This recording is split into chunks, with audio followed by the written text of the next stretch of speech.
कि 6 में से यदि कोई एक आध कदम कम रह गया तो हो सकता है क्या, या उससे ज़्यादा की कोई ज़रूरत है तो उसको भी देखें। ये कोई वेद और पुराण में लिखा हुआ नहीं है, ये मेरे अनुभव से निकली हुई बात है। इसलिए मेरा निवेदन है कि इसको जांचें और इसको जोड़ें और इसको पूरा करें, इसको आखिरी मत मानें, और जुड़ सकता है तो जोड़ें। तो सबसे पहला काम है खेत जितना है हमारा उसके अनुपात में पानी का प्रबंध, क्योंकि ज़मीन के नीचे का पानी मनुष्य जाति का नहीं है। यदि हम इस पानी के चाहे हम पीने के लिए प्रयोग करते हैं, चाहे हम खेती में प्रयोग करते हैं, इसका परिणाम अगली पीढ़ियों को भोगना ही पड़ेगा, इसका कोई बच नहीं सकते। तो ये धरती के नीचे का पानी कैसे है, माने धरती के नीचे का है का मतलब जैसे हमारा खून है, जैसे शरीर के चलने में रक्त का प्रवाह होता है तो ये बहुत सारे काम करता है। इसी तरह ज़मीन के नीचे का पानी 3 प्रकार से काम करता है। मिनरल्स को एक जगह से दूसरे जगह तक भेजने का काम करता है। ज़मीन के नीचे भी बहुत गर्म होता है और ऊपर भी गर्मी होती है सूरज की, इन दोनों के बीच में एक बफे जोन तैयार करता है। तीसरा काम क्या करता है, जो हमारे भारी भारी दरख्त हैं उनके लिए पानी उपलब्ध करवाता है। तो ज़मीन के नीचे का पानी लगातार अगर हम प्रयोग करेंगे तो यह हमको अगली पीढ़ियों को बर्बाद कर देगा। तो पानी कौन सा है, ऊपर से आने वाला पानी ही मनुष्य का पानी है। तो ऊपर से आने वाला पानी का मतलब जो बरसात होती है।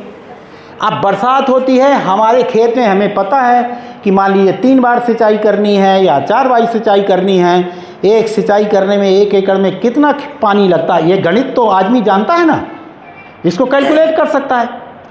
तो कितने पानी की ज़रूरत है, तो हमें कितना बड़ा तालाब बनाना है, कितना गहरा तालाब बनाना है, पानी कैसे रुकेगा तालाब में, ये प्रबंधन कैसे करना है, ये सब अपन को करना है। वो अगर कर लिया तो अभी 5 जो किसानों के स्वायत्त किसानों के 5 लक्षण बताए हैं ना, क्या बताया उसमें,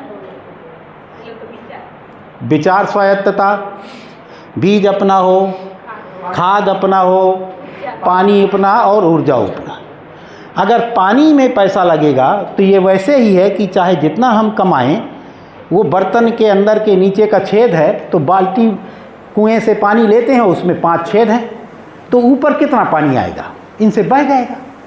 तो पानी कितना तालाब बनना है उस आधार पर तय करें, लेकिन बिना तालाब के खेत बेईमानी है। उसका दूसरा एक फ़ायदा और है, एक प्रयोग किया, प्रयोग के आधार पर बताऊं तो समझ में आएगा। एक जगह 30 बीघे को कितना एकड़ कहते हैं यहाँ, 60 बीघे, 12 एकड़, 24 एकड़ में खेत, 24 एकड़ में गेहूं बोया, 12 एकड़ में माने 24 एकड़ में एक साथ गेहूं बोया, एक ही वैरायटी, एक ही दिन, एक ही तरीके से। 12 एकड़ में पानी दिया तालाब से और 12 एकड़ में पानी दिया बोर से, ट्यूबवेल से। जिसमें 12 एकड़ में ट्यूबवेल से पानी दिया उसमें 5 पानी में पूरा खेत पका। पूरा खेत में तालाब वाला के बोर वाले से 5 बार पानी देना पड़ा जब वो खेत पका गेहूं, और तालाब वाले में 3 पानी में पक गया। दूसरा अंतर ये मिलेगा आपको, अगर हमने तालाब में पानी रोक लिया तो 30 से 40% पानी कम लगेगा। दूसरा अंतर क्या निकला, जिसको हमने ट्यूबवेल से पानी दिया 12 एकड़ खेत को, उसमें उत्पादन हुआ 13 एकड़ प्रति कुंटल, तो सॉरी 13 कुंटल प्रति एकड़, और जिसमें तालाब से पानी दिया उसमें हुआ 17 कुंटल प्रति एकड़। तो 30 से 35% उत्पादन बढ़ा, पानी फैलाने में ऊर्जा कम लगी, पानी की गुणवत्ता बढ़ गई। अब हुआ क्या उसमें, तो पानी में जब नीचे से आता है वो सोता हुआ पानी है, जैसे बच्चे सोते हैं ना। धरती की पहली लाइव सेल कौन सी है, पानी। पहले तो पानी ही बना ना, ये धरती जब रहने योग्य हुई, इसके पहले तो थी नहीं। तो पानी भी हमारे जीवनों की तरह है, वह भी सोता है, जगता है, खेलता है, हंसता है, स्वस्थ होता है, बीमार पड़ता है। तो जैसे ज़मीन के अंदर का पानी सोते हुए बच्चे की तरह है, जब वो ऊपर आता है तो वो स्वयं भूखा होता है। तो उसकी भूख कैसे मिटती है? ज़मीन के टच में आने से। मिनरलाइज होता है वो, उसमें मिनरल जुड़ते हैं तो उसकी भूख मिटती है। जब सूरज की रोशनी के संपर्क में आता है तो वो एनर्जाइज होता है, उसकी ऊर्जा, वो स्वयं ऊर्जा का प्यासा होता है। और जब उछल उछल के दौड़ दौड़ के चलता है तब उसको ऑक्सीडाइज होता है, माने तब उसमें ऑक्सीजन मिलता है। और जब ऑक्सीजन मिलता है, मिनरल मिलता है और एनर्जी मिलती है, तब जाके किसी काम का होता है वो। इसके पहले तो ट्यूबवेल का पानी जैसे सीधे आप देते हैं तो पानी पहले अपने लिए ऊर्जा लेता है शरीर से, आपके उपजाऊ खेत से अपने लिए ऊर्जा लेता है। आपका उत्पादन क्या बढ़ाएगा? वो उत्पादन बढ़ाने योग्य होता ही तब है जब ज़मीन के ऊपर होता है। इसलिए यह भी भ्रम न रखा जाए कि अभी शुरुआत में हम तालाब बनाएंगे तो तालाब में पानी नहीं रुकेगा। मत रुकने दीजिए, कोई बात नहीं है, उसको रिचार्ज होने दीजिए, उससे ट्यूबवेल से भर लीजिए, लेकिन सिंचाई उसी से करिए। उससे होगा यह कि पानी कम लगेगा आपको और ज़्यादा ताकतवर पानी होगा, ज़्यादा धारिता होगी। इसको ऐसे भी आप प्रयोग कर सकते हैं तेज भाई। आप झरने का पानी लीजिए, किसी, आपके पास तो नर्मदा मैया है, आप जाके नदी का पानी पीजिए, फिर देखिए कितनी देर बाद प्यास लगती है। और ट्यूबवेल का पानी लीजिए या बोतलों का पानी लीजिए, कितनी देर में प्यास लगती है आपको पता चल जाएगा। तो उसमें धारिता अधिक है। मुझे अपने बचपन का याद है महाराज जी, मैं इलाहाबाद में पढ़ता था, मेरे यहाँ से 200 किलोमीटर इलाहाबाद है। कभी पानी बिकता ही नहीं था और कभी प्यास लगती ही नहीं थी। 6 घंटे की यात्रा में आप कल्पना ही नहीं कर सकते कि बिना पानी के जा सकते हैं। और मुझे याद ही नहीं है पूरे पढ़ाई के पीरियड में कि कहीं पानी बिकता था। पौशाले बीच बीच में लगते थे, प्यास ही नहीं लगती थी, ना कोई बोतल लेके चलते थे, बोतल चलती भी नहीं थी। ये जैसे जैसे इस पानी को हम पी रहे हैं उतना उतना पानी की और ज़रूरत बढ़ रही है। इतने पानी की ज़रूरत नहीं हुआ करती थी, तो धारिता बहुत होती है। तो इसलिए पहला स्टेप है, पहला जैसे ही आवर्तनशील खेती अपने खेत में उतारते हैं तो पहला काम है खेत के अनुपात में तालाब का बनाया। कैसे तालाब बनाना है? जहाँ पर अपने आप पानी इकट्ठा होता हो, यदि पड़ोसियों को पानी इकट्ठा होता हो तो और बढ़िया है, और उस पानी से सिंचाई का प्रबंधन करें। दूसरा स्टेप है खेत के 1/3 भाग में पेड़ पौधे लगाना। 1/3 में क्यों? प्रश्न बनता है, पूरे में क्यों नहीं, आधे में क्यों? तो इसके पहले अपन लोगों ने चर्चा की है, ये खेत के बारे में हम क्या मानते हैं कि क्या है। यह खेत न तेरा है न मेरा है, यह इस धरती का एक हिस्सा है। अब जितना मेरे जुम्मे में है वो सजाना मेरी जिम्मेवारी है। तो उसके सजाने में इस धरती को बने रहने के लिए कितने ग्रीनरी की ज़रूरत है? ठीक है ना, ये मैं नहीं कह रहा हूँ, ये इंटरनेशनल रिसर्च कह रही हैं कि जो कार्बन और ऑक्सीजन का बैलेंस है इस धरती के ऊपर, उसको निरंतर बने रखने के लिए 33% भाग में ग्रीनरी ज़रूरी है। क्योंकि एकमात्र फोटोसिंथेसिस ही वह प्रक्रिया है जिससे हम कार्बन, वह जो हवा में घुला है तो हमारे लिए जहर है, उसको ज़मीन के अंदर ले आता है। जब वो हमारे लिए उत्पादक अमृत बन जाता है, वह एक ही काम करता है, उसका नाम है फोटोसिंथेसिस, और वो पेड़ करता है। इसका कोई विकल्प नहीं है पूरी दुनिया में। इसलिए जिम्मेवारी है खेत के 1/3 हिस्से में वन और बाग की खेती करनी। उससे होगा क्या क्या? एक तो लागत 1/3 घट गई।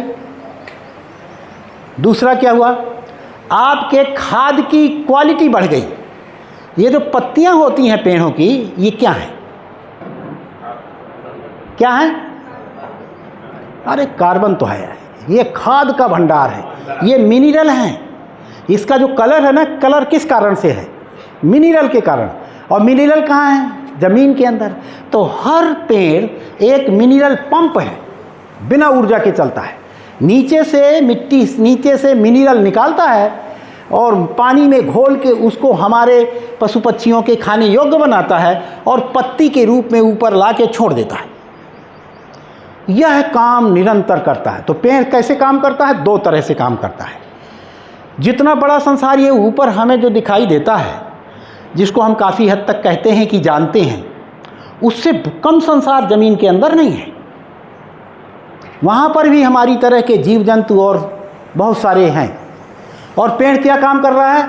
कुछ चीज़ें ऊपर से लेके नीचे के संसार को दे रहा है और नीचे वाले संसार से लेके ऊपर वाले को दे रहा है। तो ऊपर वालों को क्या दे रहा है? फल दे रहा है, मिनरल दे रहा है अपने पत्ती के माध्यम से, जिसको हम फिर से गोबर में मिला के फिर उसको खेत को ही दे देते हैं और अगली पीढ़ी के लिए और ज़्यादा उत्पादक बन जाता है। तो मिनरल पंप भी है।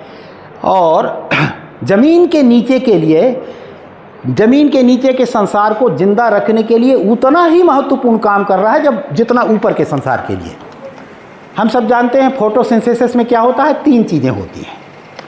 6 भाग पानी और 6 भाग कार्बन डाइऑक्साइड मिलकर एक फोटोसिंथेसिस होती है। एक फोटोसिंथेसिस प्रक्रिया में कुछ भाग ऑक्सीजन तो हमारे लिए छोड़ दिया ऊपर, दूसरा भाग सेलुलोज जो भोजन है उस पेड़ का, उसको अपने लिए स्टोर कर लिया उसने, और तीसरा भाग कार्बन जो अपने जड़ों के माध्यम से माइक्रोब्स के लिए उपलब्ध करा देता है। और वो कार्बन ही वह ऐसा तत्व है जिसको लेने के लिए कटायन एक्सचेंज कहते हैं, और जब डिटेल में जाएंगे तो इसको बताएंगे कि कौन सा फास्फोरस क्या लेके, कोई बीच में एक जीव होता है, वो जीव इससे कार्बन ले लेता है, उसको कार्बन दे देता है, उसे फास्फोरस लेता है, इसको फास्फोरस दे देता है। ये प्रक्रिया पूरी करता है नाइट्रोजन के साथ फास्फोरस। 17 प्रकार के पोषक तत्व एक पौधा लेता है, वो सब उपलब्ध कराने का काम ये करता है। तो इसलिए पेड़ कितने सारे काम हो गए। यह धरती के ऊपर मिनरल को लाता है, एडिबल फॉर्म में लाता है। इसके पहले एडिबल फॉर्म में नहीं है। ऑक्सीजन देता है, लागत घटाता है, और क्या करता है? फल देता है। कितने गुना उत्पादन बढ़ा देता है खेती की तुलना में। बीरम भाई के यहाँ गए थे, आप बता सकते हैं। यदि बागवानी की खेती करते हैं गेहूं धान के जगह में, तो उत्पादन बढ़ता है कि घटता है? कितना? पहले क्या उससे कम से कम 25% तो बढ़ा है। बहुत बढ़िया। 4 गुना उत्पादन, कम से कम से 7 गुना तक उत्पादन बढ़ जाता है। 25% का मतलब 4 गुना। 4 गुना से 7 गुना उत्पादन ऑटोमेटिक बढ़ जाता है। इसको कैलकुलेट कर सकते हैं कि करवाना है? कर लेंगे, कर लेंगे, जानते होंगे मेरे ख्याल से। 1 एकड़ में कितना अमरूद लगाते हैं, कितना गेहूं और क्या चीज़ें फसलें होती हैं, उसकी तुलना कर लीजिए। 4 से 7 गुना अधिक उत्पादन बढ़ जाता है। तीसरा काम का और क्या होता है? चौथा काम, अगली पीढ़ियों के लिए एक सुताई हुई ज़मीन मिल जाती है। ठीक है, बार बार जोतना कोई अच्छी चीज़ नहीं है, और आपके यहाँ इलाके में तो और ज़्यादा खतरनाक है। आपके यहाँ जुताई तो जहर है।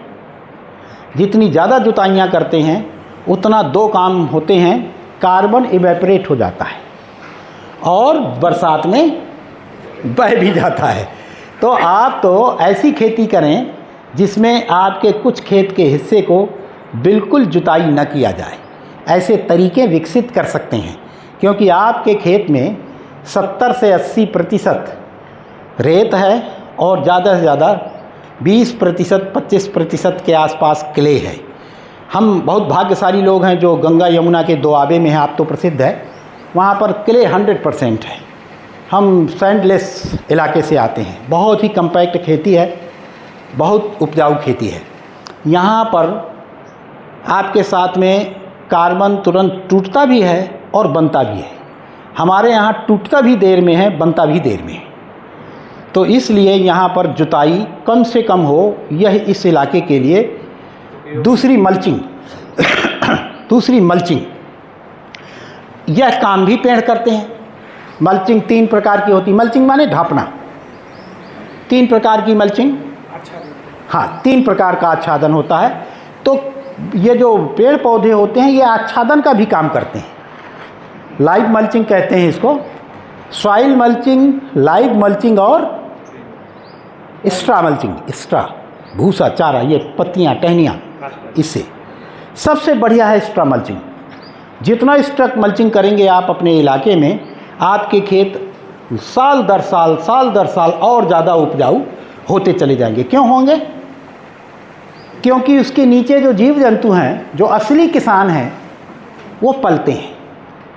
उसके लिए टेम्परेचर मेंटेन रहता है, उसके अनुकूल वातावरण रहता है, तो खूब सारे केचुए आएंगे, माइक्रोब्स आएंगे, ठीक है ना। तो इस तरह से 1/3 हिस्से में बाग लगाना ज़रूरी है आवर्तनशील किसान के लिए। और क्या 1/3 में क्या बचत हो सकती है?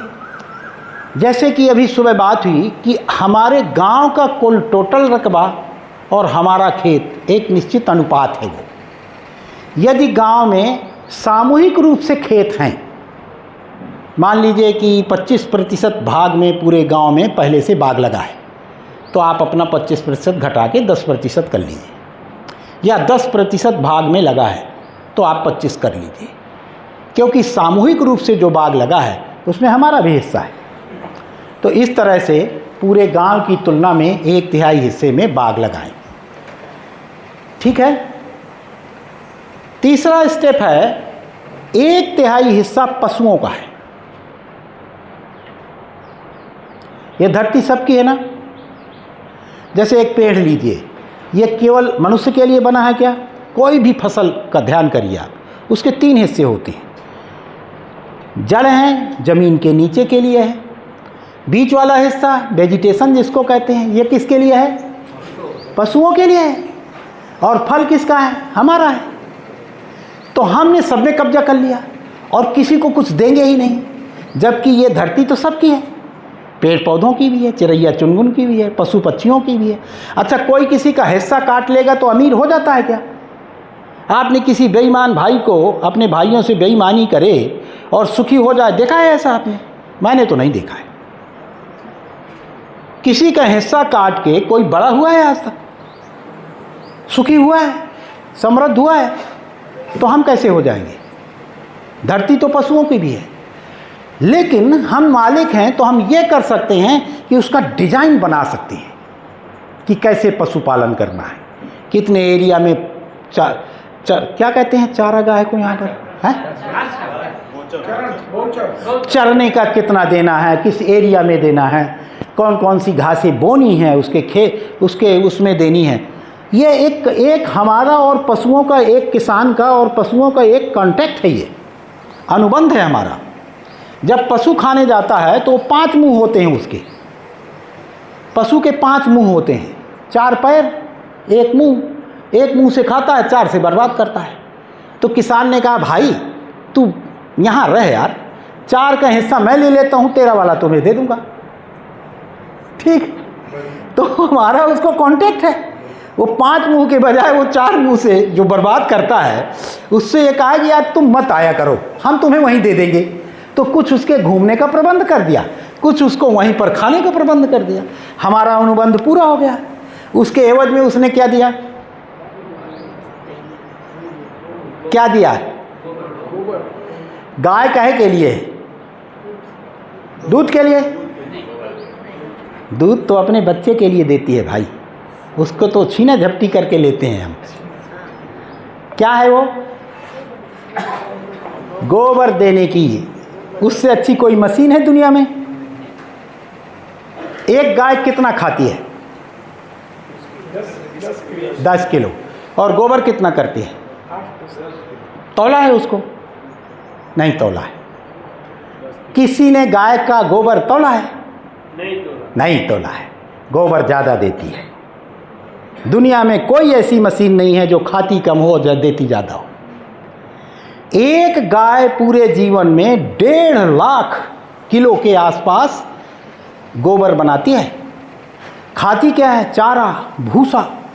है दुनिया की ऐसी कोई मशीन? और उसी चारा भूसा को सीधे आप खेत में डाल दिए, कितने दिन में सड़ेगा वो? 5 महीने में। और गाय ने कितनी देर में कर दिया? 6, 7, 8, 10 घंटे, ज़्यादा से ज़्यादा 12 घंटे में। माने कितनी शानदार मशीन है। खाती क्या है, देती क्या है? वो दूध भी दिया, उसका गोमूत्र भी कीमती, उसका गोबर भी। और गाय असल में है क्या है के लिए? और गाय भर थोड़ी है। बकरी क्या करती है? पशुपालन इसीलिए कहते हैं। बकरी के गोबर में मिनरल का भंडार है वो, गाय का गोबर माइक्रोब्स का भंडार है, भैंस का गोबर कार्बन का भंडार है, मुर्गे मुर्गियां जितने पक्षी हैं उनका गोबर कैल्शियम और फास्फोरस, वो भी घुलनशील। आज तक कोई वैज्ञानिक घुलनशील फास्फोरस बना पाया है क्या? मुर्गी की खाद को आप लीजिए और 36 घंटे के लिए पानी में घोल दीजिए, 36 घंटे बाद स्प्रे करिए, इंस्टेंट आपको कार्बन और कैल्शियम और इंस्टेंट फास्फोरस मिलेगा। हर पक्षी इस धरती को उत्पादक बनाने के लिए ही पर्पज से बना है, इसलिए किसानों के मित्र हैं वो। और वह निश्चित मात्रा में, जैसे हमारा पौष्टिक आहार होता है वैसे धरती का पौष्टिक आहार है। अब धरती के पौष्टिक आहार में वही आएगा ना जो 17 प्रकार के पोषक तत्व उपलब्ध करवा दे। तो 17 प्रकार के पोषक तत्वों को उपलब्ध करवाना है यदि धरती को, अपने उत्पादन को पूरा मेंटेन रखना है और अगली पीढ़ी को भी उत्पादक बना के देना है, इस वाले पार्ट को समझना पड़ेगा। हर प्रकार के पशु के ज़रूरत है हमारी, हर प्रकार के पशु की। और फिर जब उसको हम पत्ती टहनियाँ, जानवरों से खाया हुआ भूसा सब मिला देते हैं, गोबर, ये सब मिला के जब बनाते हैं तब जाके वो धरती का सबसे बेहतरीन आहार बनता है। ठीक? तो इसलिए पशुपालन में 1/3 हिस्से में इस तरह से प्लानिंग करिए कि आपके खेत के लिए पूरा का पूरा प्रबंधन हो जाए। अब कैसे तय करते हैं इसको हम कल सिद्धांत के रूप में बताएंगे। कैसे तय करेंगे कि कितना पशु कौन सा होना चाहिए। तो मान लीजिए हमारा 2 एकड़ का खेत है, तो 2 एकड़ में कितनी गाय, 2 एकड़ में कैसे तय करेंगे कि क्या क्या पालें। इसको कल ले लेंगे कि आज ही ले लें? कल नहीं रहेंगे इसके माने आप? नहीं, आज ही जो किया वो सही किया। हाँ, फिर आगे छूट जाएगा, इन लोगों के विषय हैं अभी। बैठेंगे रात है ले? हाँ ठीक है, चलिए तय करते हैं। तो 1 एकड़ खेत में कितने पशु रखने हैं कैसे तय करेंगे, कितना, कौन सा मानक लें? यहाँ 10 एकड़ बताया सबने, 10 एकड़, 10 एकड़ का जोड़ते हैं। अब बताइए कि 10 एकड़ में कौन सी फसल लेनी है, पहले यहाँ से तय करेंगे हम। बीरम भाई बागवान है, तो 10 एकड़ में बागवान है तो कितने पेड़ लगने हैं उसको? एक टेंटेटिव मान लीजिए पपीता का ले लेते हैं या कोई भी अनार ले लीजिए, जो भी आप लगाए हो वही ले लीजिए, जो करते हो वही लीजिए आप। आंवला लगाया, 10 एकड़ में आंवला लगाया। हमारे यहाँ तो 9 मीटर में लगाते हैं और 10 एकड़ में आंवले का मतलब है 1000 पेड़। आप लोग बहुत ज़्यादा लगाते हैं, 10 बाई 10, हम लगाते हैं 30 बाई 30 में। बताए ना, हमारा यहाँ क्ले है, भारी पेड़ होता है, तो हम तो आपस में लड़ाई झगड़ा करके मर जाएंगे वो सब आपकी तरह हम नहीं कर सकते। हमारा पेड़ बहुत बड़ा होता है और इनका पेड़ फरेगा ज़्यादा से ज़्यादा 40 किलो 50 किलो, हमारा फरेगा 10 कुंटल 9 कुंटल 8 कुंटल, एक ही पेड़ में छक जाएंगे हम। तो वो अलग अलग ज़मीनों से अलग अलग हो गया है। तो 10 एकड़ में देखा, 10 एकड़ में 30 फीट में कितना हुआ? 9 मीटर में 10 फीट में लगना है ना। हाँ हाँ, तो 3000 पेड़। अच्छा, इनके 3000 हो गए। अच्छा, 3000 पेड़ के लिए अब हम तय करेंगे कितनी खाद चाहिए, कितनी एक पेड़ में खाद देते हैं? कम से कम 25 किलो। 25 किलो। उत्पादन कितना लेते हैं? उत्पादन अभी 10 साल में तो सब वेदर इसकी बजाय तो बहुत औसत कम है। औसत 200 कुंटल 300 कुंटल 100 कुंटल ऐसे कुछ तय करेंगे ना। 10 एकड़ में कितना आंवले का कितना फल लेते हैं 10 कुंटल 10 एकड़ कितना फल लेंगे? एक फल, एक औसत कितना फल देता है वही बताएंगे ना। एक फसल का भी हाँ। मिनिमम अभी 200 किलो चलो। 200 किलो एक फल का, एक पेड़ का। दो पेड़ का 2 के 3000 इसमें 200 क्विंटल है तो 200 इंटू 3000 3 3000 किलो ना चलिए फल में नहीं आ रहा है तो कोई फसल तो लेते होंगे यहाँ, फसल का बताइए ना कोई, फसल का बताइए। है मूंगफली 1 एकड़ में कितनी? 30 कुंटल, 25 कुंटल, 25 कुंटल 1 एकड़ में ना। 10 एकड़ में कितना हुआ? 1 एकड़ में 1 क्विंटल मूंगफली होती है। 10 क्विंटल होता है 1 एकड़ में मूंगफली, 10 क्विंटल होता है। अच्छा 1 एकड़ में 10 कुंटल, राइट, ठीक है ना। 1 एकड़ में 10 कुंटल, 10 एकड़ में कितना हुआ? 100 कुंटल। हमने कोई ठोस चीज़ 100 कुंटल 10 एकड़ में निकाली है, अब हमें उसमें कितनी खाद देनी है? कम से कम 125 कुंटल। बच्चों के लिए हिस्से का निकाल लेते हैं ना, बच्चों का देना है कि नहीं देना है? हमारे पुरखे भी अगर सोचते तो हमारे पास ये उपजाऊ खेत होते नहीं होते। तो 125 कुंटल खाद कितने आएगी? अब एक गाय कितना गोबर पर डे करती है? 12 किलो, 10 ही जोड़ लेते हैं भाई, चरने में चली गई 10 किलो बच गया उसका। अब 10 किलो एक गाय का, तो साल भर में कितना हुआ?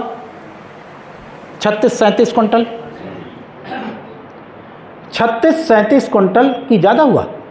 एक दिन में 10 किलो, एक महीने में 300 किलो, तो 36 कुंटल। एक गाय 36 कुंटल गोबर देती है और उसमें दो हिस्सा पत्तियाँ, टहनियाँ, भूसा, चारा। अकेले गोबर की खाद नहीं है, ये ध्यान में रखिए। गोबर की खाद बिना पत्तियों के, बिना टहनियों के मिलाए कोई खाद नहीं है, वो कुछ भी नहीं है। तो उसमें 2 गुना ज़्यादा मिलाया तो कितना हो गया? 70 और 36 माने 105 कुंटल के आसपास हो गया, 105 कुंटल के आसपास हो गया। तो एक गाय से 10 एकड़ का पूरा खाना निकल आया, निकला। अब उसकी क्वालिटी बढ़ानी है तो 4-5 बकरी की, या मैं नहीं पालता हूँ तो गांव में कोई पालता है, उससे रिक्वेस्ट किया, ले लिया। कुछ मुर्गे का उसी में डाला, ठीक है ना। और फिर उसको कंपोस्ट बनाने की विधियाँ अभी बताएंगे ये, उसको बनाया तब जाके वो 100-125 कुंटल खाद हो गई। 10 एकड़ के लिए एक गाय पर्याप्त है। और एक गाय कभी एक गाय नहीं होती है, गाय लेंगे तो उसकी बछिया होगी ही होगी, तो वो 36 कुंटल नहीं होगा, वो 40-45 कुंटल हो जाएगा। बछिया तो रहेगी ना, साथ में बच्चा रहेगा। तो इस तरह से हम कैलकुलेट कर सकते हैं कि कितने एकड़ खेत के लिए कितना उत्पादन लेना है, उस उत्पादन के अनुपात में हम तय करें कि गाय कितनी रखनी है, और जितनी गाय रखनी है उसका अपना हिस्सा अलग है, ठीक है ना। तो इस प्रकार से हम पशुपालन से क्या मुक्ति मिल जाती है? खाद की स्वतंत्रता हमें प्राप्त हो जाती है। दूसरा क्या होता है? देश का पैसा कितना बचता है? डीएपी यूरिया अभी पता चल गया ना कि कहाँ से आता है। लड़ाई वहाँ हो गई, यूरिया खतरे में आ गई। ये हमारा जो 2 लाख करोड़ के आसपास बाहर पैसा चला जाता है, उस पैसे को बचाने में हमारा एक बड़ा योगदान हो जाता है। यदि हम खाद नहीं मांगेंगे सरकार से तो क्यों सरकार मंगाएगी? तीसरा और क्या होता है? बाई प्रोडक्ट पशुपालन से। अभी हम लोगों ने ये देखा था कि बागवानी की खेती करती हैं तो कितने गुने उत्पादन बढ़ जाता है? 4 गुना। पशुपालन में कितना बढ़ता है आर्थिक रूप से? 1 एकड़ खेत में कितनी गाय रख सकते हैं? वो तो खाद के लिए बोले, अभी और बढ़ाना है मान लीजिए तो 1 एकड़ में कितने गाय के लिए दाना पानी अच्छे से निकल आएगा? 2 गाय के लिए, ठीक है। अब 2 गाय के लिए 1 एकड़ में अधिकतम कितने पैसे का बेच लेते होंगे?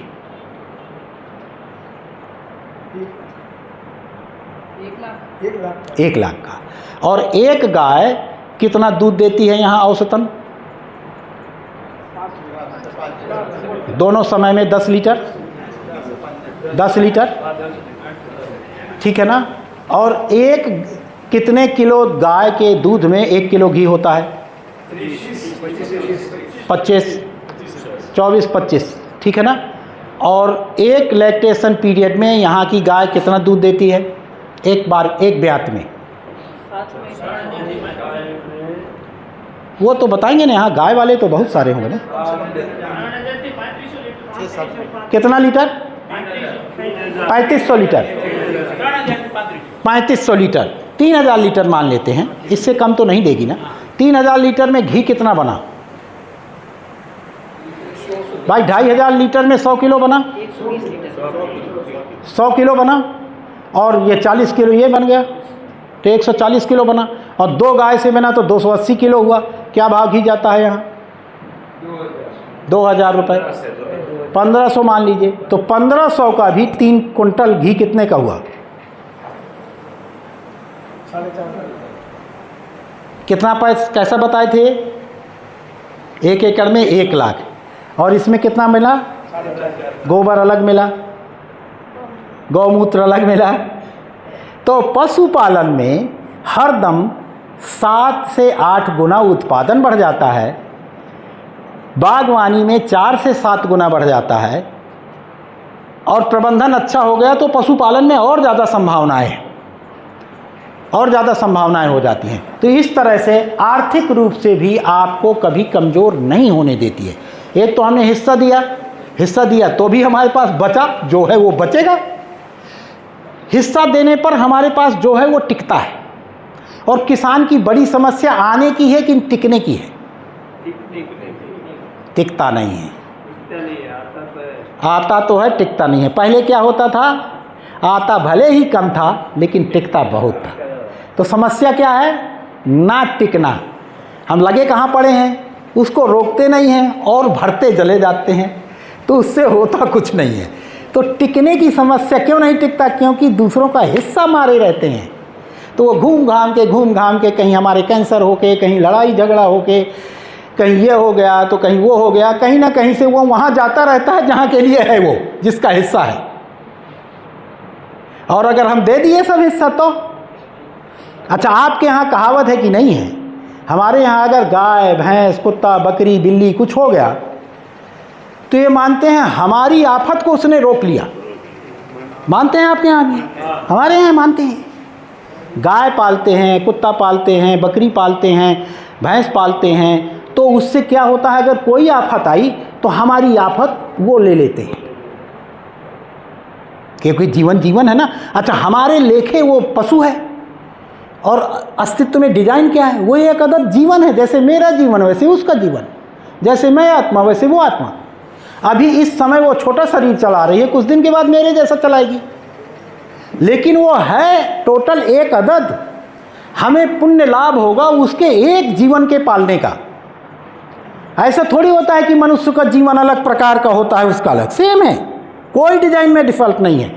अभी वो जैसे छोटा बच्चा भी चलना सीख रहा है, वो छोटे छोटे शरीर चलाकर बड़ा हो रहा है, मनुष्य शरीर चलाने योग्य हो रहा है। हम हो चुके हैं, बस इतना ही अंतर है, ठीक है ना। तो पशुपालन में आपका ध्यान इस तरफ दिखाना चाहता हूं कि उसको इस रूप में न पालिए कि वो आपकी लायबिलिटी है। मुझे कहाँ से महाराज जी इंस्पिरेशन मिला वो मैं आपको सेवर करूं, मुझे याद आ गया।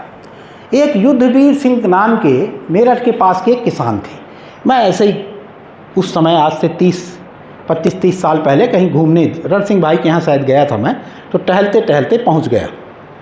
तो मैंने देखा कि उसके यहाँ ट्रैक्टर है, बहुत शानदार ट्रैक्टर के सारे यंत्र हैं, बैल 2 जोड़ा बांधे हैं, वो एकदम शानदार बैल नागौरी।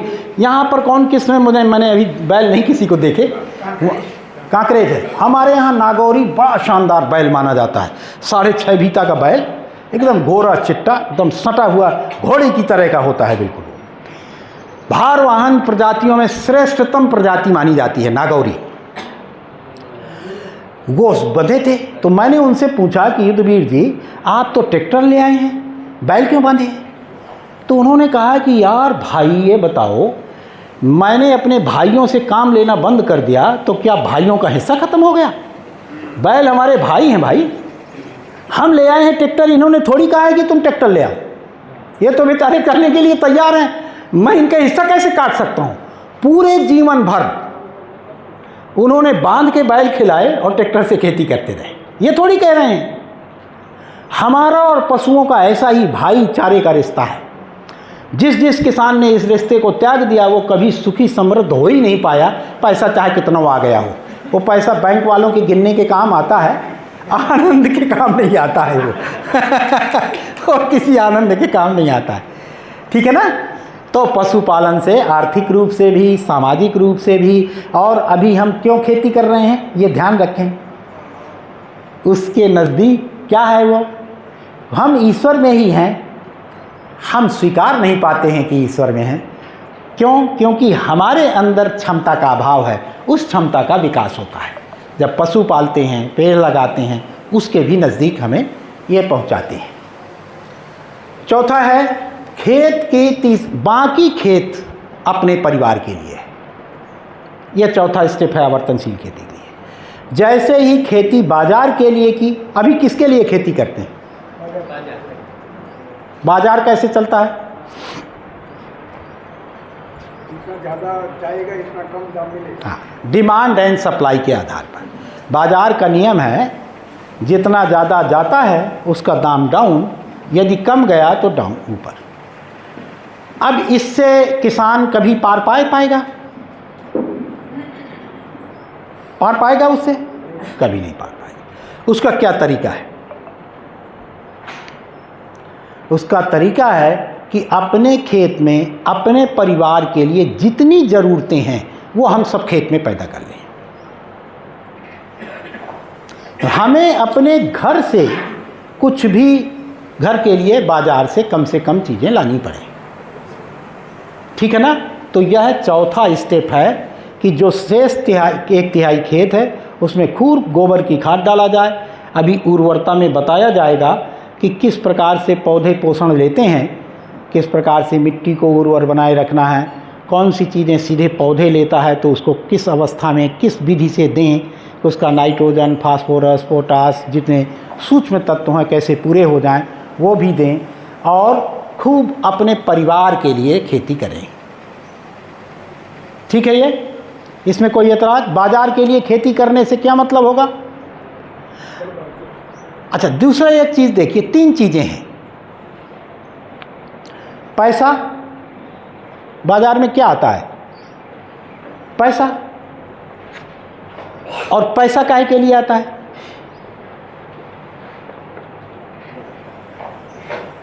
और उसका मूल्य दिन भर में कितनी बार बदलता रहता है। तो जो स्वयं अस्थिर चीज़ है उसके आधार पर हम अपने जीवन को कैसे खड़ा कर सकते हैं। और पैसा के एक्सचेंज का माध्यम है बाजार, और एक्सचेंज करने वाले का नाम है व्यापारी। तो व्यापार, पैसा और बाजार, ये तीनों किसान के फांसी के फंदे हैं। 3 चीज़ें, पैसा, बाजार और व्यापारी। इन 3 से जितनी दूरी बना के रखेंगे, ये तीनों कब अच्छी हैं? जब आपके पीछे पीछे आए। और ये तीनों कब खराब हैं? जब आप इनके पीछे पीछे जाएं। ठीक। तो यदि स्थायी जीवन चाहिए, आपको याद हो या ना हो, हमारे यहाँ महाराज जी हरदम बनिया आता था, इसमें यहाँ पर कुछ चावल बांधे हैं, यहाँ पर कुछ मटर बांधे हैं, मालिक ये भाव है, ये भाव है। आता था हमारे यहाँ अपने हमारे दरवाजे में। जब हमारे नाना या पिताजी कह देते थे कि ठीक है ले लो, तो वो मंडे से निकालता था, उसकी सफाई करता था, और वो पहले पता करता था, फिर आके बताता था, हम अनुमति देते थे, तब जाता था। यही हाल बाजार का था। हर महीने 2 महीने में एक बार हमारे आसपास बाजार आती थी, तो गांव वाले उस दिन बाजार कर लेते थे। तो जब तक बाजार हमारे घर आती रही, जब तक बनी व्यापारी हमारे यहाँ घर आता रहा, तब तक पैसा अपने आप हमारे घर आता रहा। और जब से हम यहाँ थ्रेसिंग हुई नहीं, सीधे बाजार पहुँच गया। यहाँ हार्वेस्टिंग हुई, अब तो किसी के पास मंडा है नहीं, कैसे समृद्ध होंगे। घर में अनाज रहता है तो अपने आप भरा भरा लगता है कि नहीं लगता है? किसी के घर में यदि अनाज है तो भरा भरा लगता है कि नहीं लगता है, और कुछ है ही नहीं है, खाली खाली एकदम से रहता है, खेत से सीधे मंडी चला जाता है। तो जब बाजार, व्यापारी और पैसा आपके पीछे आए, ऐसे अपने खेत का डिजाइन बनाइए, तो ये सुख है, ये समृद्धि है। जैसे ही किसान बाजार के पैसे के, अब मैं ये नहीं बताता हूँ कि वो कैसे जाता है, ये उसको मैनेज करना है। हाँ, हमसे पूछेंगे तो हम बताएंगे, पर्टिकुलर तो उदाहरण में हम कैसे पार पाए हैं ये हम बता देंगे, हम पार पा गए हैं उससे, हैं? नहीं, जैसे मतलब वो अलग तरीके हैं। किसी की बेटी का ब्याह है तो पैसे की ज़रूरत है, बच्चे को पढ़ाई करानी है तो पैसे की ज़रूरत है, कोई बीमार पड़ गया है तो पैसे की ज़रूरत है, बिना पैसे के तो होना नहीं है। अब कैसे पार पाएँ उसमें हम, ये तरीके निकालने हैं, क्योंकि वो भी वास्तविकता है। आज की वह वास्तविकता है कि जो चीज़ें हमें पहले बिना पैसे के उपलब्ध थीं, दवा, खाना, हमें तो मैंने मनोज भाई पोस्ट ग्रेजुएशन और किया है, MBA किया है इलाहाबाद विश्वविद्यालय से, हमारा 151 रुपये में पूरा MBA हो गया। तो किसी को बताते हैं उसको हंसी, 700 रुपये में PCB हॉस्टल हो गया, पूरे साल भर हॉस्टल में रहे 700 रुपये में, पैसा कुछ लगता ही नहीं था। अब तो पैसा एक प्रॉब्लम हो गई है, बीमार हो जाइए तो बिना पैसे में तो अस्पताल के अंदर घुसने नहीं देंगे, वो तो पहले बिल लगा के देते। तो ये वास्तविकताएं हैं, तो इसको भी हम सॉर्ट आउट करेंगे, कल ले लेंगे इसको। लेकिन मैं यहाँ पर आपको आवर्तनशील खेती में स्टेप अप होने के लिए चौथा स्टेप है, अपने खेत का डिज़ाइन अपने परिवार के हिसाब से कर लीजिए, और उस डिज़ाइन में ही ये कर लीजिए कि आपके पास पैसा है। ये आपके डिज़ाइन का महत्व है इसमें। अभी भी व्यापारी तो पैसा तो कोई वस्तु होती है तभी ना आता है, तो अभी भी व्यापारी ढूंढते घूमते हैं कि नहीं। जैसे किसी को पता चल जाता है कि घी इनके यहाँ अच्छा मिलता है तो बाजार जाना पड़ता है कि अपने आप ढूंढ के आते हैं लोग, आते हैं ना। तो वहीं पर ध्यान देना है कि जो बाजार, व्यापारी और पैसा ढूंढ के वो आपके पास आए, ऐसा कोई डिज़ाइन बना लीजिए, ठीक। तो आवर्तनशील खेती का 5वां कदम है प्रोसेसिंग, प्रसंस्करण। अब मेरे परिवार से में से जो बचा उसको बाजार बिल्कुल नहीं ले जाना है, यहीं पर पूरे जादू है। उसको बिना प्रोसेस किए जो भी आप बाजार ले गए तो आपने अपने समृद्धि की सारी संभावनाएं दूसरे के हाथ में दे दी। बाजार में पापड़ मिलता है, बाजार में मूंग हमसे ले जाएंगे, पापड़ वहाँ कोई अरे भाई आप बना लो यार, आप बनाएंगे तो पापड़ लेने आएगा वो। आप प्रोसेसिंग करेंगे। अभी भी देखिए, हम बीरम भाई के गांव गए, मुझे बहुत अच्छा लगा, पूरा गांव का गांव में जाने कहाँ से लोग आते हैं कपड़ा लेने के लिए। क्या किया है इन्होंने, अपना परिश्रम, अपना स्किल लगाया है, हस्त शिल्प लगाया है उसमें, और प्रसिद्ध हो गए पूरी दुनिया भर में। आप जब भी कुछ बनाने लगेंगे तो पूरी दुनिया में सूचना अपने आप पहुंच जाती है। वो कैसे पहुंच जाती है, क्यों पहुंच जाती है? एक बार का वाकया है, शायद सबको अच्छा लगेगा। वो हमारे गुरु श्री ए नागराज जी, जब 1995 की बात है ये, वो बगिया में थे जहाँ मैं रहता हूँ। मेरे हाथ का लगाया हुआ पहला आंवले का पेड़ ने फल दिया, 1995 की बात है। तो जब पहला अपने हाथ का लगाया बाग फल देता है तो अच्छा लगता है। तो मैंने पूछा, बाबा कहते थे हम इनको, मैंने कहा बाबा इसका मुरब्बा बना लिया जाए क्या? कहा हाँ बना लो। मैंने कहा 5 किलो बना लें? कहा हाँ बना लो। थोड़ी देर में मैंने सोचा, जंगल में रहते थे तो मैंने कहा उतना ही खटराक करना है, भगौना लाना है, ये लाना है, वो लाना है। तो मैंने कहा बाबा 10 किलो बना लेते हैं। हाँ 10 किलो बना लो। मैंने थोड़ी देर बाद फिर कुछ सोचते रहे। मैंने कहा पूरा ना बना लें बाबा, कितना होगा ये, 1 कुंटल होगा, पूरा ना बना लें, पूरा बना लो। तो मैंने कह दिया ये बिक जाएगा। तो उन्होंने कहा कि सारा काम बंद करवा दिया मेरे, इधर आओ। कल्पना करो, दुनिया के किसी कोने में मनुष्य के उपयोग की कोई चीज़ कहीं सड़ गल रही है क्या? धरती खोद के तो आदमी निकाले ले रहा है, ना अपने ऊपर विश्वास करोगे, ना सह अस्तित्व पर विश्वास करोगे, तेरा कैसे कल्याण होगा रे मनोज भाई। उसके बाद से मैंने आज तक नहीं सोचा, जो हमारे यहाँ सब बना दिया, बिकेगा बिकेगा नहीं, खिलाएंगे, आज तक कुछ फेंका नहीं गया।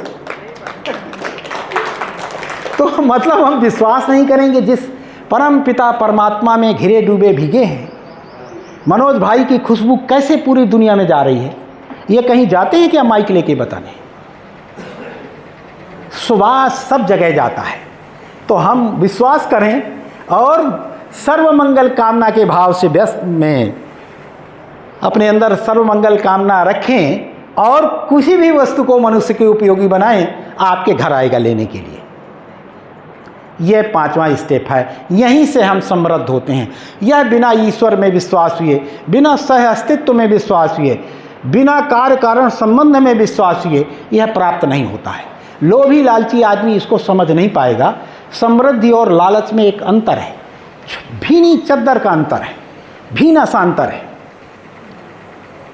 लेकिन दिखाई देने में अलग दिखाई देता है। समृद्ध व्यक्ति के पीछे पीछे यश के साथ में धन आता है और लोभी आदमी धन के पीछे पीछे जाता है और यश को खो देता है। लोग कहेंगे ये बड़ा आदमी है और गाली भी बकेंगे, ये कर डाला इसने, उतना खराब कर डाला। और उसी गांव में एक ऐसे आदमी रहते हैं कि रात दिन यश भी आता है, धन की कोई कमी पड़ती है क्या महाराज?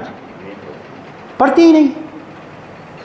वो तो इच्छा हुई नहीं कि कंक्रीटाइज हो जाता है, इच्छा हुई नहीं वो अपने आप तब्दील होने लगता है। इस भाव की स्थिति में पहुंचना, यही तो खेती का लक्ष्य है। तभी ना खेती का लक्ष्य पूरा हुआ। पैसा आ गया तो वो तो जाने किसके किसके पैसा आ जाता है, जुआनियों के पास पैसा आ जाता है। तो समृद्धि का मतलब है यश के सहित धन आए, ठीक। और अंतिम है छठवां स्टेप है, बहुत जरूरी है, इसकी कोई चर्चा नहीं करता है। यदि हम अपनी आमदनी का एक हिस्सा अपने समाज में वितरित नहीं करते हैं, विनिमय नहीं करते हैं, हम कभी न तो समृद्ध होंगे और खेती नहीं कर पाएंगे, और चाहे जो कुछ भी कर लें। क्यों? खेती समाज का विषय है। यदि मैं अपने गांव में जहां मैं रहता हूं वहां पर उदारतापूर्वक नहीं रहता हूं तो मुझसे लोग ईर्ष्या करेंगे। ईर्ष्या करेंगे तो वहीं मेड़ के बगल से जा रहा है, गाय खा रही है, उसको कोई मतलब नहीं है। यदि हमारे जैसा आदमी है तो वहाँ से फ़ोन करके बताता भी जाएगा, यहाँ गाय घुसी थी, मैंने निकाल दिया है, वहाँ से घुसती है, उसको ठीक करवा लेना। माने वो काम भी कर रहा है और आगे ना हो ऐसा ये बता भी रहा है। ये कब आएगा? जब हम लोगों के साथ खड़े होंगे। तो सबसे आखिरी और सबसे ज़रूरी हिस्सा है अपनी आय का एक निश्चित हिस्सा अपने समाज में वितरित करना। अब कैसे वितरित करना है आप तय कर सकते हैं। ऐसा नहीं हो सकता है, ये इसके लिए कोई एक डिजाइन नहीं है बना हुआ, और ना ही ऐसा मन में रखें कि जब इतना हो जाएगा तो मैं उतना दे दूंगा। ऐसा कभी कोई समय नहीं आता है। आज आया आज दिया, मेरे सामने लेने वाला आया, हमारी तैयारी है। तो अपने से कमज़ोर के साथ खड़ा होना है। इसका एक जादू भी है, जैसे अभी एक प्रयोग कर सकते हैं। अभी हम क्या करते हैं, बड़े होना चाहते हैं ना, सब लोग बड़े होना चाहते हैं ना। कोई ऐसा है क्या कि जो बड़ा नहीं होना चाहता? कोई है ऐसा? बड़ा होना चाहते हैं ना, बड़े आदमी, बड़ा पद, बड़ा होना चाहते हैं, ठीक। हम अभी बनाए देते हैं। आप बड़ा हम क्यों होना, तो बड़ा होने के लिए क्या करते हैं? बड़ों के पीछे पीछे दौड़ते हैं। रूप में बड़ा, अमिताभ बच्चन, हीरोइन, पद में बड़ा, डीएम साहब, मंत्री जी, बल में बड़ा, दारा सिंह, पद में बड़ा, जज साहब, ज्ञान में बड़ा, प्रोफेसर साहब। इनको बड़ा माने रहते हैं और पीछे पीछे ये कभी हमें बड़ा होने देते हैं? बड़ा हो जाने देंगे तो फिर क्या हो जाएगा, वो छोटे ना हो जाएंगे। अब सीधा उल्टे, कुछ लोग आपके पीछे भी दौड़ते होंगे, आपको पहले से नमस्कार करते हैं, आपके काम आते हैं, बताइए भैया कुछ काम हो तो बताइए, जहाँ काम आए बताइए, ऐसे करते हैं कुछ लोग। उनके साथ खड़े हो जाइए, बड़े हो गए। अभी हम अपनी आदत बदले हैं, अपने से बड़े रूप बल पद धन ज्ञान में बड़े लोगों के पीछे ऐसे जीभ लटकाते घूमते रहते हैं। वो कभी आपको बड़ा नहीं होने देंगे। आप सीधा मुड़ जाइए, आपके पीछे जो घूम रहा है उसके साथ आप खड़े हो जाइए, आप उसी क्षण बड़े हो गए। जिस दिन मैं अपने गांव की किसी गरीब बच्ची का विवाह करता हूं, बड़ा हो गया। जिस दिन मैं किसी गांव के एक आदमी जो बीमार था, दवा नहीं करवा सकता, मैं उसकी मदद करता हूं, बड़ा हो गया। बड़ा होने में कितनी देर लगी? क्षण नहीं लगा, केवल सोच लीजिए, और यहीं से जादू है ये। तुरंत बड़े हो जाएंगे कि नहीं? बनेंगे कल से कि नहीं? आज से जो भी हमको नमस्कार कर सकते हैं, ढेरों प्यार लुटाना है, ऐसे नहीं करना राम राम, और हम किसी के पीछे जाए ये राम राम, वो देख भी नहीं रहा हमारी तरफ। क्या करना है? अब जो हमसे राम राम कर रहा है उससे पूरी प्यार के साथ उसके साथ उड़ेल जाना है। अर्पित। बड़े हो गए, तो ये बड़े हो गए ना, यही तो आवर्तनशील खेती है, बड़ा बनाती है आपको। तो ये 6 कदम में पूरी हो जाती है। ठीक, तो हमने परिभाषा देखी, 6 कदम पूरे हुए नहीं कि हम बड़े हो गए। तो आप लोगों ने सुना, इसके लिए धन्यवाद, समय दिया इसके लिए आभार। मेरी बात पूरी हुई। यदि किसी को कुछ पूछना है या आपको लगता है कि इसको गुजराती में कहीं अनुवाद करना है हितेश भाई, तो आप कर सकते हैं। यदि किसी को कुछ इसमें प्रश्नोत्तर है तो मैं उत्तर दूँ। सब समझ में आ गया। जी आता है। टीवी देखते हैं, सब टीवी अभी आधा घंटा है, तो कोई दूसरा विषय ले लें क्या? ये क्या है मनोज भाई कि आवर्तनशील खेती के पूरे परिसीमा हो गई, फिर उसको कैसे इम्प्लीमेंट करेंगे? हर काश्तकार कैसे एक वैश्विक मानसिकता के साथ में जी सकता है, उसका यह प्रारूप निकलता है। और इसके आते ही क्या लक्षण आते हैं? 5 लक्षण आते हैं। स्वायत्त किसान के, आवर्तनशील किसान के 5 लक्षण क्या क्या? अभी भैया ने बताया था। सबसे पहला, विचार अपना। अब हमको कोई क्लासरूम में बैठ के खेती सीखा हुआ व्यक्ति खेती नहीं कराएगा। हमारा विचार है, मैं अपना वेदर जानता हूँ, खेत की आदत जानता हूँ, खेत का स्वभाव जानता हूँ, क्रॉप पैटर्न जानता हूँ, पीढ़ियों से मुझे पता है। मैं निर्णय करूँगा कि इसमें क्या, कब, कैसे, कितना बोना है। ये विचार स्वायत्तता है। अगर यह स्वायत्तता हमारे अंदर नहीं जन्मी तो माफ़ करिएगा,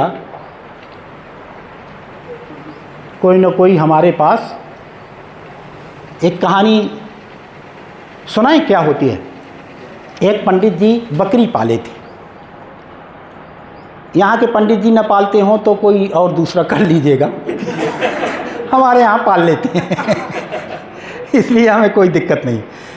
कहाँ गया जीतू? पानी की बोतल। तो अब उस गांव के 4 ठलुए समझते हैं आप? ठलुए नहीं ऐसे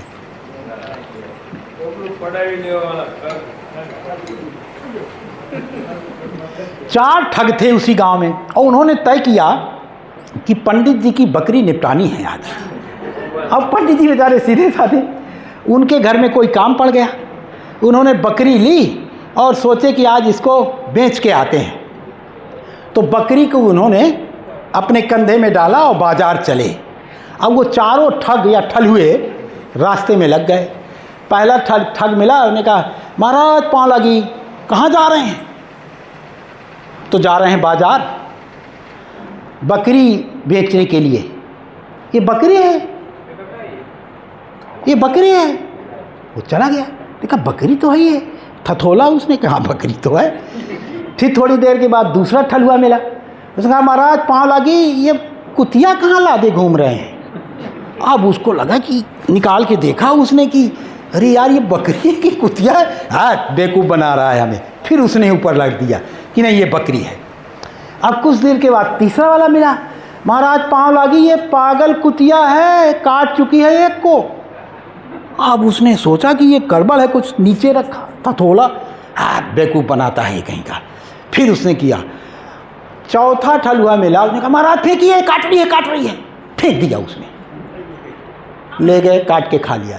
हमारा हाल यही है, कोई आएगा ऐसे करो खेती, वैसे करो खेती, तैसे करो खेती, और हम वैसे करेंगे। और जिस समय उसकी बिक्री का टाइम आएगा वही बीज आपको चिपका के चले जाएंगे 200 रुपये का किलो, 300 रुपये का किलो। और जब आपके पास आ गया तो आप लिए घूम रहे हैं, कोई 20 रुपये किलो नहीं पूछ रहा है। कोई पूछता है। तो इसी तरह कोई कहेगा ये वाली खाद डाल लो, ये वाला अब खाद डाल लिया, हमारे खेत बंजर हो गए, ऊसर हो गए। हमने थोड़ी कहा था। जिम्मेदारी लेने के लिए कोई तैयार नहीं है। कोई आया, किसी ने कहा अरे तुम कई प्रकार की खेती करते हो, इससे तो तुम्हारा सब कोई मशीन काम नहीं करता, लेबर ज़्यादा हो जाती है, एक प्रकार की खेती करो। अब एक प्रकार की खेती किया, वो एक बीमारी आई उसी में निपट गई, या बीमारी नहीं आई तो बाजार में एक साथ आ गई सबकी, तो पता चला 2 कौड़ी की हो गई। आप कहते हैं भैया आपने कहा था कि ये वाली खेती कर लो, हमने किया, कुछ है उपाय? हमारे पास कोई उपाय नहीं।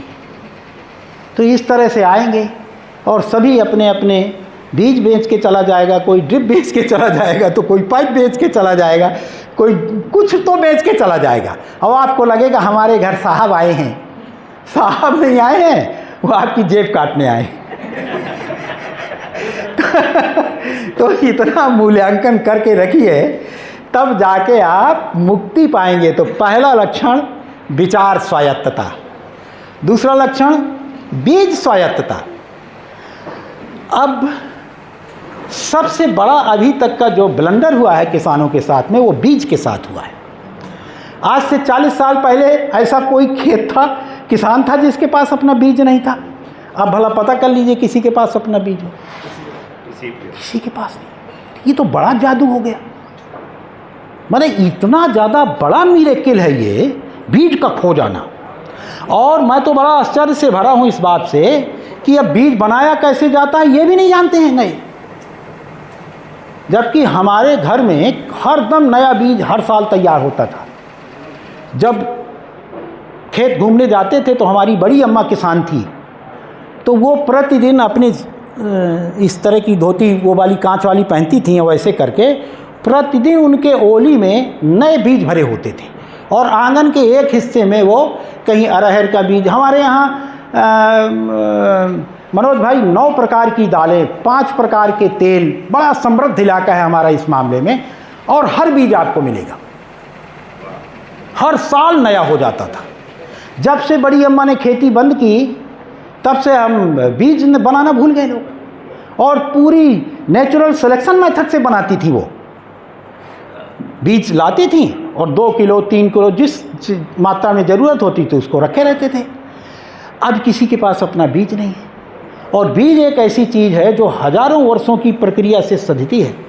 हमारे यहाँ बीज बनाने की एक बड़ी महान परंपरा है, भुजरिया कहते हैं, कजिलिया है उसको, बीजोत्सव है एक तरह से। हमारे गांव में, मेरे गांव की 200-225 घर की आबादी है। लगभग 400 बच्चियां मेरे गांव में ब्याही हैं, और मेरे गांव की बेटियां 400 के आसपास के 300 गांव में ब्याही हैं। तो जो रक्षाबंधन के दिन हमारे गांव की हर बहू अपने मायके जाएगी, यहाँ से बीज लेके जाएगी, और अपने अपने मायकों से सारी हमारी बिटिया बहनें अपने अपने ससुराल से बीज लेके आएंगी। एक गांव में एक दिन में 300 से अधिक वैरायटी का बीज हो जाता है। आज भी वो त्यौहार है। कितने बुद्धिमान थे हमारे ये। आप कभी आइएगा तो मैं इस उत्सव के बारे में लिखना चाहिए हमें। और बीज संवर्धन की 2 प्रणालियां हैं। हर साल खेत माने दूसरे साल खेत बदल दें, हमारे यहाँ मेड़ बदलना कहते हैं, हर 2 साल में मेड़ बदल दें, और तीसरे साल में डाँड़ कहते हैं गांव का इलाका, तो हर तीसरे साल में गांव बदल दें, खेत बीज अपने आप इम्प्रूव हो जाता है। एडेप्टेशन मेथड होता है ना, वो नेचुरल प्रोसेस है। ऐसे हजारों वर्षों से प्राप्त हमारे बीज हमने खो दिए हैं। यदि अभी मानव जाति पिछड़ी है कहीं पर, तो बीज में पिछड़ गए हैं हम लोग। इसके लिए पूरा अभियान चलाना पड़ेगा, तब हम बीज बचा पाएंगे, क्योंकि उसको टेस्ट करना लंबी प्रक्रिया होती है कि खाने में भी अनुकूल है, उत्पादन भी भरपूर देता है, पौष्टिक भी है, स्वादिष्ट भी है, देखने में भी अच्छा है, सारे गुणों को निकाल पाना वो एक पीढ़ी के बस की बात नहीं है, वो लगातार परसिवरेंस का काम है। पाक में अच्छा है, अनुकूल वातावरण में होता है, जब हमारे यहाँ बरसात होती है उस समय उसमें बीज आ जाता है कि नहीं, ये सब देखना पड़ता है। हमारे यहाँ तो मिक्स क्रॉप का कल्चर है, तो गेहूं के साथ में चना बोते हैं, तो वो वैरायटी जो गेहूं के साथ पके, अदरवाइज चना पहले निकल जाएगा, गेहूं बाद में रह जाएगा, तो रह ही नहीं जाएगा वो। तो इस तरह से एक बड़ी प्रक्रिया हम लोगों ने, तो बीज एक बड़ा काम हो गया है। अब कल्पना करिए कि ये स्थिर कैसे हुए होंगे ये पूरा समाज। पहले तो हम सब खाना बदोश थे ही थे, जंगलों में ही घूम घूम के आए हैं। खेती ना आई होती तो हम कहाँ होते, जंगलों में घूम रहे होते। और हमने क्या किया, कंक्रीट के जंगलों में जाके गुम हो गए। जिसने हमको स्थायित्व दिया उसको भूल गए, अब दूसरों के आश्रय हैं। मैनसेंटो बनाता है, जिंजेंटा बनाता है, वो अपनी परिस्थितियों में, कंट्रोल्ड स्थितियों में बीज बनाता है। और एक बहुत अच्छी किताब आई है, अगर प्रेमी है कोई तो उसको पढ़ लें, invisible power of food. Invisible power of food Hindustan में अभी नहीं आई है, स्वीडन के एक वैज्ञानिक ने एक बड़ा प्रयोग करके लिखा है उसको। उसमें जो फलों बीजों के अंदर का जो अरेंजमेंट होता है, किस प्रकार से प्राकृतिक वस्तुओं में अरेंजमेंट अलग प्रकार का होता है, और जो हम जेनेटिक मॉडिफाइड और इस तरह के बीजों का प्रयोग करते हैं उसमें अलग प्रकार का है, और किस प्रकार से हमारे खाने से हमारे जीन्स प्रभावित होते हैं, और बचपन से ही बीमार बच्चे पैदा होना, अस्वस्थ बच्चे पैदा होना, इनफर्टिलिटी की जो प्रॉब्लम आप बता रहे थे उन बीजों में छुपी हुई है। लगातार हम ऐसे बीज खा रहे हैं जो स्वयं इनफर्टाइल है, तो इनफर्टाइल बीज खाएंगे तो इनफर्टिलिटी आएगी, जो भी खाएगा उसके अंदर आएगी। क्या नाम बताया? Invisible power of food. Invisible माने फूड के अंदर की छुपी हुई ताकत, अदृश्य ताकत, इनविजिबल। हाँ, फूड के अंदर की अदृश्य ताकत उसका नाम है। अभी काफ़ी महंगी है, 15-20 हज़ार की है, आप मंगवा सकते हैं। उसमें इंटरनेट में देखिएगा। मेरे पास एक कोई गिफ्ट दे गया था मुझको, फ्रांस का एक किसान। मैं तो हद पर, बड़ी सरल पुस्तक है और आगाह कर रही है। उसको 15 साल तक मनोज भाई छपने नहीं दिया, सीड कंपनियों ने 15 साल तक छपने ही नहीं दिया कि आ जाएगा तो हमारा सीड का व्यवसाय नष्ट हो जाएगा। वो मुकदमा लड़ा, हेग में मुकदमा जीता, तब जाके वो प्रकाशित हुई है। तो बड़ा एक अंतर्राष्ट्रीय चुंगल है बीजों, उसमें बीज में तो हम कंट्रोल हो चुके हैं, इसको मान लेना चाहिए हमें। और उससे अकेले बचने की ताकत किसी की नहीं है, हर व्यक्ति को लगना पड़ेगा उसमें। तो दूसरी स्वायत्तता हमारे बीज की स्वायत्तता। यदि किसान बने रहना चाहते हैं तो आज से ही तय कर लीजिए कि हम अगले साल से कम 1-2 बीज तो अपने पैदा ही कर लेंगे, और उनको इम्प्रूव करने के जो प्राकृतिक विधियां हैं वो आगे बताएंगे। ये 4 दिन में पूरा हो नहीं पाता है, फिर कभी बता देंगे। या यहाँ बहुत सारे लोग बीज संवर्धन की प्रक्रिया जानते हैं, ये कोई रॉकेट साइंस नहीं है, वो सब जानते होंगे। कल यहाँ रखेंगे हैं? बीज लाए हैं एक। हाँ, तो रखवाइएगा। हाँ, तो कुछ देर के लिए देख लेंगे उसको। हमारे किसान आए हैं जो बीज का बहुत अच्छा संग्रह, बहुत बढ़िया, बहुत ज़रूरी काम है, बहुत ज़रूरी काम है। हाँ, और उसका डॉक्यूमेंटेशन करना ज़रूरी है। बहुत बढ़िया बहन, बहुत बढ़िया। ये आज की तारीख का सबसे बड़ा काम है, ये बीज को बचाना। जी जी, बहुत बढ़िया। और सब्जी के हैं, अनाज के हैं, दालों के हैं। हाँ, बहुत बढ़िया, बहुत बढ़िया। तो कल लगेंगे यहाँ, हम देखेंगे उसको, देखेंगे। ये बहुत बड़ा मनोज भाई काम है। और इसका उत्सव मनाया जाए हर साल। और आसपास के जितने किसान हैं, एक भी बीज बचाया है लाओ ना, एक्सचेंज करो आपस में, ऐसे करके उसको बढ़ाया जाए। जी बहुत बढ़िया, धन्यवाद। तीसरी स्वायत्तता, खाद हो गया, बीज हो गया, माने विचार हो गया, बीज हो गया, और दूसरी स्वायत्तता है खाद की, तीसरी। बिना खाद के, वो पहले भी बात हुई थी ना, उर्वरता को लूज कर दिया हमने अपनी पूंजी। किसान की असल पूंजी उसकी उर्वरता है। तो अभी इसके बाद शायद सत्र वही होने वाला है कि किसको उर्वरता कहते हैं, उसको कैसे बचाए रखना है। उसकी बात हो ही गई कि उसमें पशुपालन ही एकमात्र तरीका है उर्वरता को बचाए रखने के लिए। इसमें इसका कोई शॉर्टकट नहीं है। तो अपनी उर्वरता को कैसे मेंटेन करना है, ये भी प्लान अपना होना चाहिए। इसमें यदि पैसा लगता है तो हम कभी समृद्ध नहीं हो पाएंगे। और चौथा लक्षण है पानी। पानी के बारे में बात हो ही गई। यदि हम पानी पैसे से लेते हैं तो कब तक खेती कर पाएंगे। इसलिए हर काश्तकार को अपना तालाब बनाना ज़रूरी है। और पांचवी है ऊर्जा स्वायत्तता। अभी हम सब जानते हैं ऊर्जा कहाँ से आती है, या तो किसी नदी का गला दबा के आ रही है, या तो धरती का पेट फाड़ के आ रही है। जी हाँ, धरती का पेट फाड़ के आ रही है, तो कोयला निकाल के, या तो फॉजिल फ्यूल में आ रही है। अब कब तक इसकी तो कोई सीमा होगी ना। कितनी नदियों का गला रेतेंगे हम, उनकी निर्मलता चली गई। काहे के लिए? ऊर्जा के लिए। जबकि ऊर्जा के कितने स्रोत हैं। तो हम काश्तकारों को ऊर्जा को अच्छे से समझ लेना चाहिए। जैसे खाने के लिए गोबर गैस बना ही सकते हैं हम, तो खाने की ऊर्जा से मुक्त हो गए। ये जो ऊर्जा है, ये अब सूरज वाला, सरकार भी बहुत इसमें सपोर्ट कर रही है, हमें उसकी मदद लेनी चाहिए। सूरज वाली ऊर्जा को ले आना चाहिए। इसी तरह टुकड़ों टुकड़ों में जो जुताई, बुआई, निराई, गुड़ाई आदि में ऊर्जा लगती है, उसके लिए भी बहुत सारे कृषि यंत्र आ रहे हैं। और बैलों से चलने वाले प्रयोगों को बढ़ावा देना चाहिए। महाराष्ट्र में किसानों ने बहुत काम किया है इसमें। मैं कई किसानों के पास महाराष्ट्र में गया हूँ महाराज जी। उन्होंने बैल से चलने वाले, और आपके यहाँ का खेत बैलों के लिए बहुत मुफीद है। कोई कड़ा ही नहीं है। 5 फल वाला, 7 फल वाला हल एक जोड़ा बैल चला लेगा आराम से। 5 वाला तो चला ही लेगा। तो यहाँ पशुओं को पानी निकालने के लिए भी प्रयोग कर सकते हैं। यदि हम तालाब का उपयोग करते हैं तो बहुत छोटे छोटे 2 हॉर्स पावर में उतना ही पानी निकल आता है जितना 10 हॉर्स पावर में निकलता है। और मैंने तो सुना है यहाँ पर 2-2, 3-3, 400 फुट गहरा है पानी। कब तक इसको निकालेंगे? 1100 कब तक चलेंगे? अब अमेरिका जाने वाले हैं।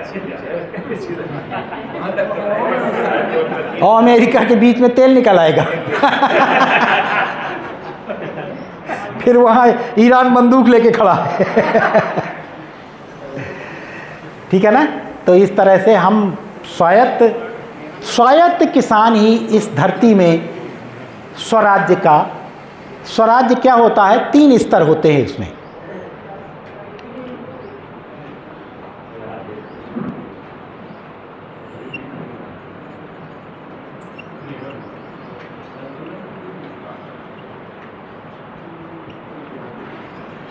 स्वायत्तता से स्वतंत्रता आती है। बिना स्वायत्तता के स्वतंत्रता नहीं आती है। तो स्वायत्तता में स्वतंत्रता माने हमारा खाना, पानी, हवा, ये हमारे हाथ हो।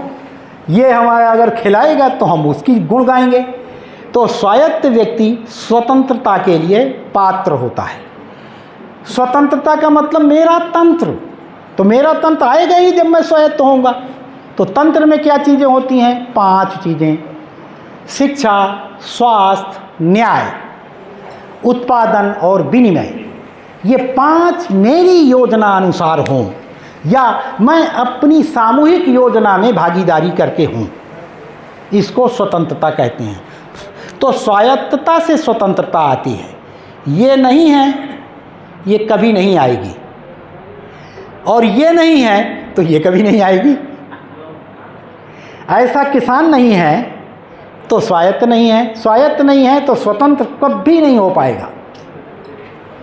और जब तक स्वतंत्रता नहीं आती तो स्वराज्य का कोई मतलब ही नहीं समझ में आता। तो हर गांव स्वतंत्र हो, उसके अनुरूप संवैधानिक व्यवस्था हो, यही स्वराज्य है। हर गांव स्वतंत्र हो, किसके लिए? शिक्षा, स्वास्थ्य, न्याय, उत्पादन और विनिमय के लिए। और यह कभी आएगी जब ऐसा किसान होगा। तो स्वराज्य के लिए आधार यही आवर्तनशील खेती या ऐसी खेती जो हमें स्वायत्तता प्रदान करती है आती है। धन्यवाद। अब तो मेरे ख्याल से समय भी पूरा हो ही गया होगा। अब बहुत समय नहीं रह गया होगा। कितना? 10 मिनट में थक बहुत गया हूँ अभी। तो क्वेश्चन आंसर का पूछते हैं। हाँ जी। बस और कुछ हो भी नहीं। हाँ आपको ये कुछ नहीं मिले। हाँ फर्स्ट ग्रुप का। हाँ, वेरी गुड। हाँ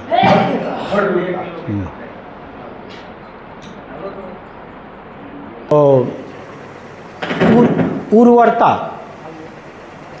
उर्वरता क्या है? हाँ, फलद्रुपता क्या है? ज़मीन के अंदर माइक्रोब्स, बहुत सारा मटेरियल है। घर में कोई खाना बनाने वाला नहीं है तो वो रखा रहेगा, खाना नहीं खाएगा पौधा। पौधा सीधे सीधे तत्व के रूप में कुछ भी नहीं लेता धरती से, उसको देने के लिए वहाँ पर माइक्रोब्स। अब उन माइक्रोब्स कहाँ रहेंगे? जहाँ कार्बन रहेगा। बिना कार्बन के माइक्रोब्स कैसे रहेगा? तो कार्बन हो गया। तो कार्बन और माइक्रोब्स के अनुपात को मेंटेन करना और उसके अनुकूल वातावरण बनाए रखने का नाम ही उर्वरता है। ताकि माइक्रोब्स को खाने के लिए कौन आएंगे? ज़मीन के अंदर से तमाम प्रकार के जीव जंतु आएंगे। अब वो एक पूरी साइकिल बननी शुरू होगी। तो ज़मीन के अंदर से जो केचुआ वगैरह माइक्रोब्स को खाने के लिए आते हैं, वह हर बार नए छेद बनाकर आता है। एक ही छेद से दोबारा कोई केचुआ नहीं आता, पता है ना?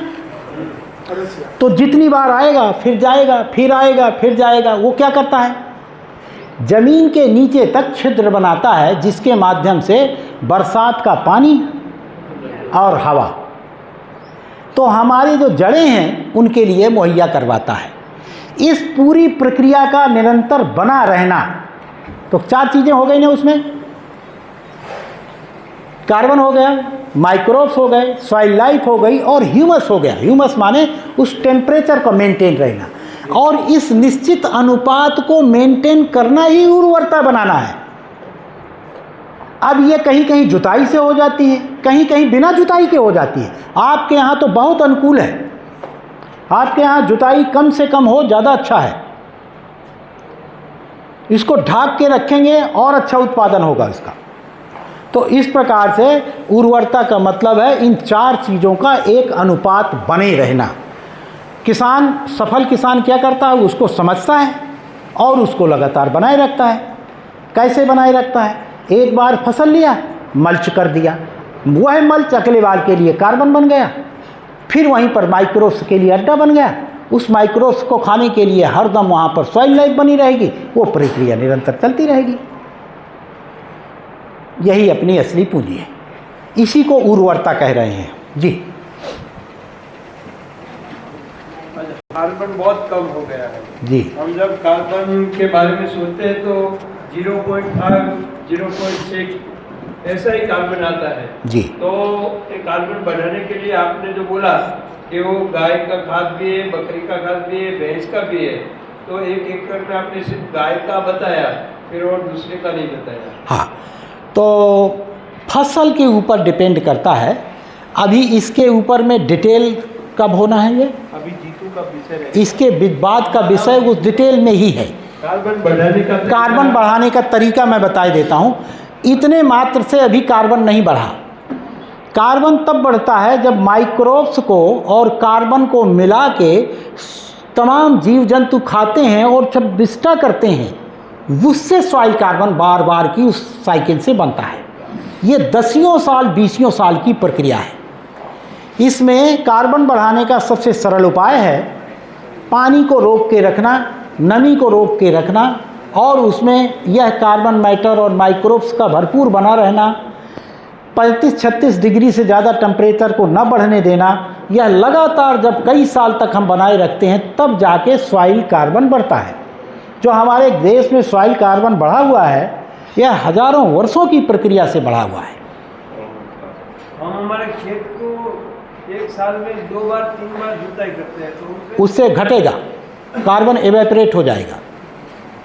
उसको खेत को तो कभी नंगा नहीं छोड़ना है, कुछ ना कुछ फसल होनी है उसमें। हमारे यहाँ ऐसी मान्यता है कि एक बार आप फसल लगाओ और फसल ले लो, फिर वो धूप में वो जमीन को रखनी चाहिए, ऐसे हमारी मान्यता है। हाँ, वो मान्यता हमारे यहाँ भी थी कि गर्मी के उसमें उसको खोल देते हैं। हाँ। यह वैज्ञानिकों के द्वारा फैलाई हुई मान्यता थी 1980 के दशक में, तो उसको अब वैज्ञानिक ही अब उसको नकार रहे हैं।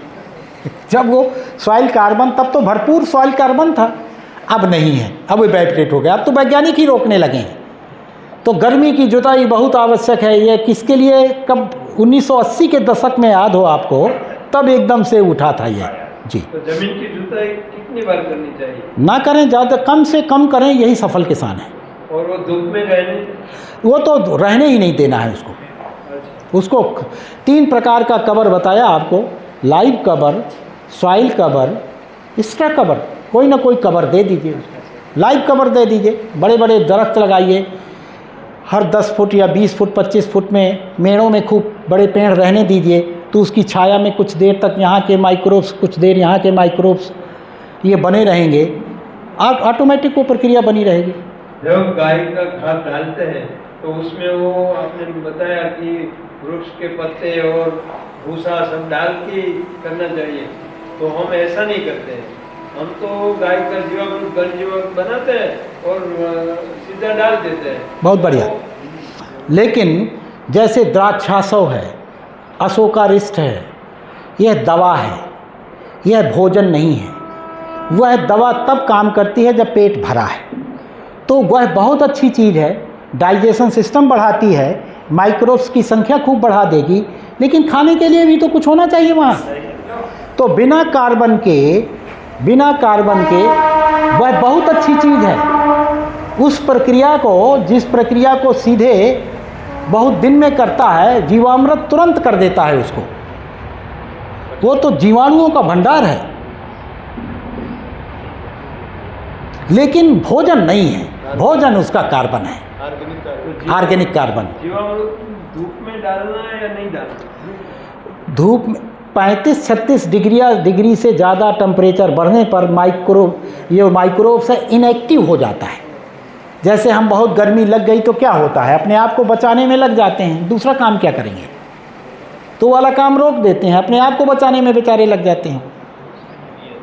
तो ऐसे अपने खेत का टेम्परेचर बना के रखना है किसी भी विधि से कि वह 35-36 डिग्री टेम्परेचर से ज़्यादा ना होने पाए, ताकि वो फुल फ्लेश। जी मनोज भाई।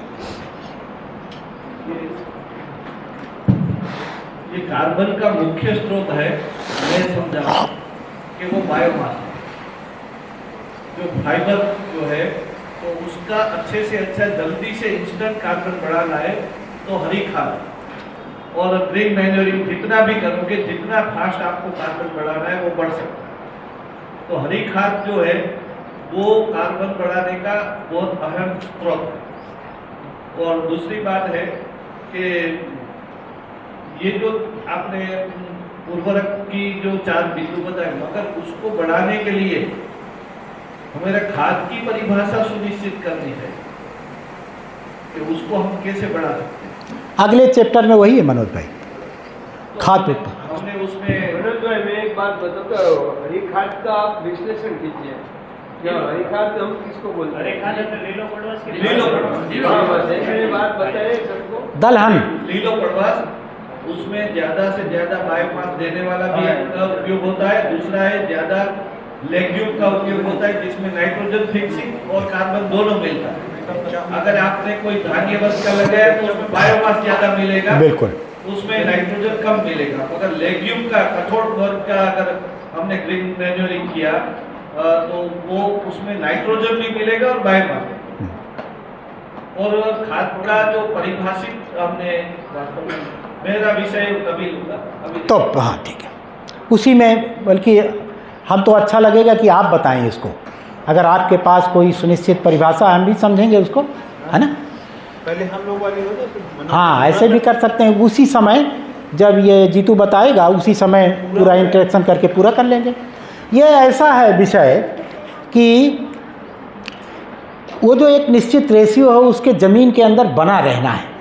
तरीके अलग अलग क्षेत्रों में अलग अलग तरीके से उसको पूरा किया जा सकता है और सबका मिला जुला तरीका, और ग्रीन मैन्योरिंग तो इस इलाके के लिए बहुत ही ज़रूरी है, उससे अच्छा कुछ भी नहीं है।